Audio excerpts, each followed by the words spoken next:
നിങ്ങളുടെ favourite shows ഇനി ഒരിക്കലും മിസ്സാവില്ല. ഇപ്പോൾ C5 കാണും നിങ്ങളുടെ ഫേവറേറ്റ് ഷോസ് തികച്ചും സൗജന്യമായി. ആ വാച്ചിൽ സമയം കൃത്യം 6 മണി. മായമ്മ കൊല്ലപ്പെട്ടത് പോസ്റ്റ്മോർട്ടം റിപ്പോർട്ടിൽ 6 മണിക്ക്. മായമ്മയുടെ വീട് ശ്രീകാര്യത്ത്, പെട്രോൾ പമ്പ് പാളയം. നിങ്ങൾ കാര്യത്തിലേക്ക് വരൂ സുബ്രഹ്മണ്യം.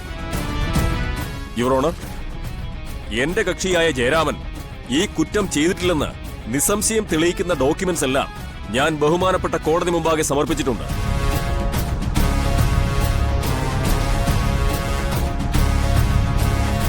പോസ്റ്റ്മോർട്ടം റിപ്പോർട്ട് ഉൾപ്പെടെ ഈ ക്രൈം നടക്കുന്ന സമയത്തിന് തൊട്ടു മുൻപ് പാളയത്തെ ഒരു പെട്രോൾ പമ്പിൽ നിന്നും ജയരാമൻ പെട്രോൾ അടിക്കുന്ന CCTV ഫൂട്ടേജ്.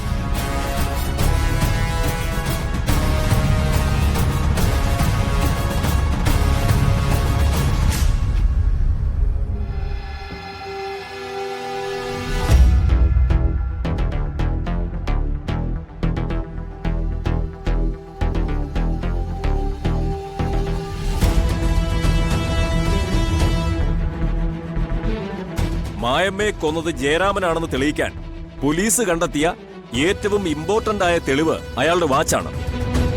ആ വാച്ച് ബഹുമാനപ്പെട്ട കോടതിയിൽ സബ്മിറ്റ് ചെയ്തിട്ടുണ്ട്.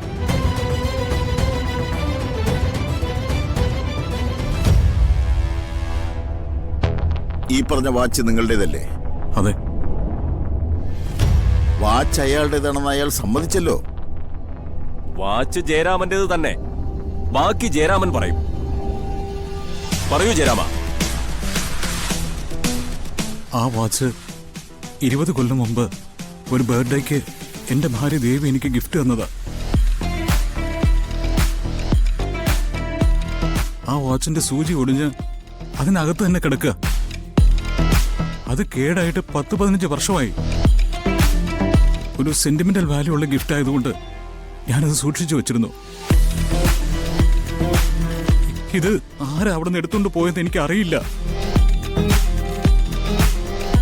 അന്വേഷണ ഉദ്യോഗസ്ഥനായ ACP കാർത്തിക്കും കുറ്റം ചുമത്തപ്പെട്ട ജയരാമനും ഒരേ വീട്ടിലാണ് താമസിക്കുന്നത്. എവിഡൻസ് ഉണ്ടാക്കാൻ വേണ്ടി ACP തന്നെ എടുത്തുകൊണ്ട് പോയതാണ് ഈ വാച്ചെങ്കിലോ? Objection your honour. Objection sustain. You proceed. Thank you your honour. ബഹുമാനപ്പെട്ട കോടതി ആ വാച്ചിന്റെ ഇപ്പോഴത്തെ അവസ്ഥ ഒന്ന് പരിശോധിക്കണമെന്ന് വിനീതമായി അപേക്ഷിക്കുന്നു.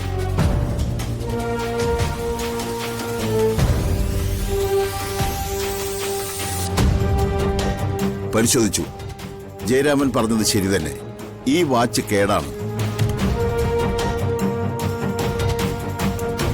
മായമ്മ മരിക്കുന്നതിന് തൊട്ടു മുമ്പ് ജയരാമൻ പെട്രോൾ പമ്പിൽ നിന്ന് പെട്രോൾ അടിക്കുന്ന ഒരു CCTV ഫൂട്ടേജ് ബഹുമാനപ്പെട്ട കോടതി മുമ്പാകെ ഞാൻ സബ്മിറ്റ് ചെയ്തിട്ടുണ്ട്.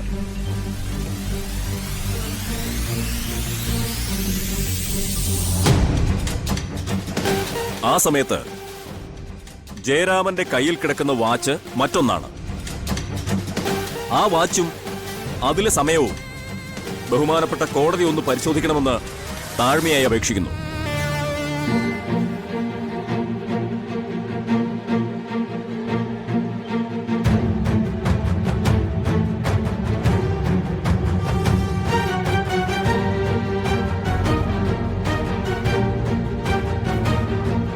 പരിശോധിച്ചു. ആ വാച്ചിൽ സമയം കൃത്യം 6 മണി. മായമ്മ കൊല്ലപ്പെട്ടത് പോസ്റ്റ്മോർട്ടം റിപ്പോർട്ടിൽ 6 മണിക്ക്. മായമ്മയുടെ വീട് ശ്രീകാര്യത്ത്, പെട്രോൾ പമ്പ് പാളയം.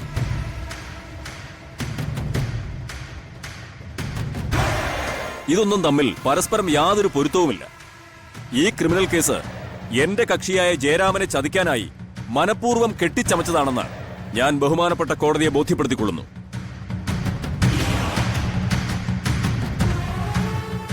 അതിനാൽ ബഹുമാനപ്പെട്ട നീതിപീഠം ജയരാമൻ സമർപ്പിച്ചിരിക്കുന്ന ഈ ബെയിൽ പെറ്റീഷൻ അംഗീകരിക്കണമെന്നും നിരപരാധിയായ എന്റെ കക്ഷിക്ക് ജാമ്യം അനുവദിക്കണമെന്നും ഞാൻ വിനയപൂർവ്വം അപേക്ഷിക്കുന്നു. Thank you your owner.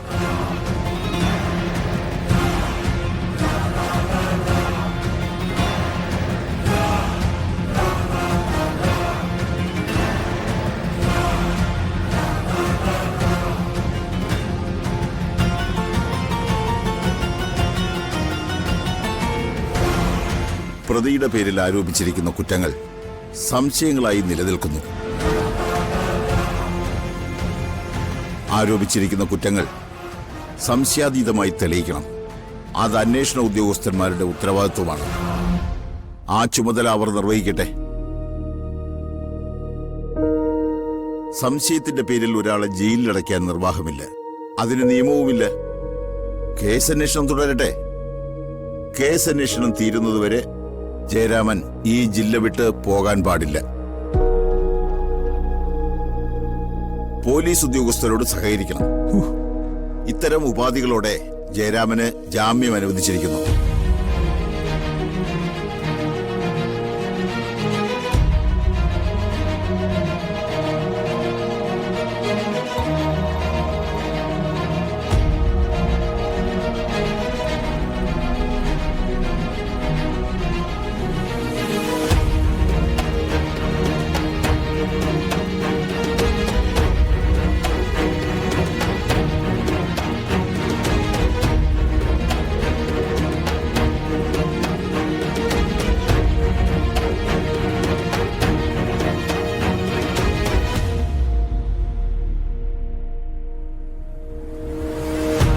അച്ഛാ, മോളെ, മോനെ, അമ്മേ,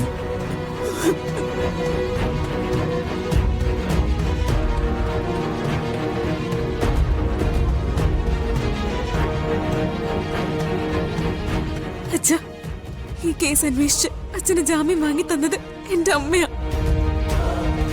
നന്ദിനി കേസ് അന്വേഷിച്ചു. അസിസ്റ്റ് ചെയ്തത് ആരാണെന്നും കൂടി പറയേ. അത് ഞാനാ.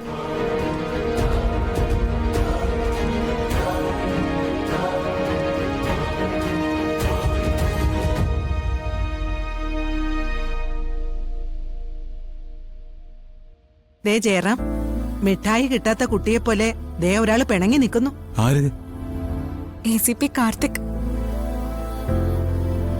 ഡാ മോനെ, മസിൽ പിടിച്ച് നിൽക്കാതെ ഇങ്ങോട്ട് വാടാ.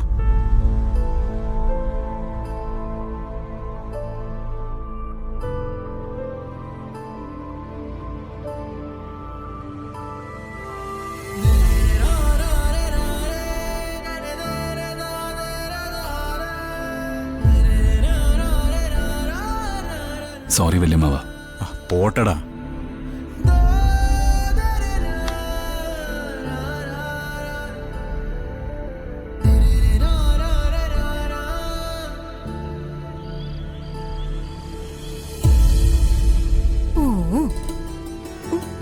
എന്തടി?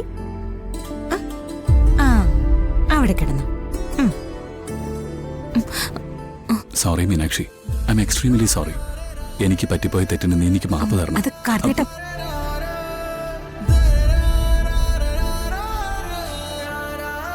ക്ഷമിച്ചു എന്ന് നീ പറയണം, അല്ല നിന്നെ ഞാൻ വിടില്ല. പറയൂ ക്ഷമിച്ചെന്ന്. എന്താ കാർത്തിയേട്ട ഇത്?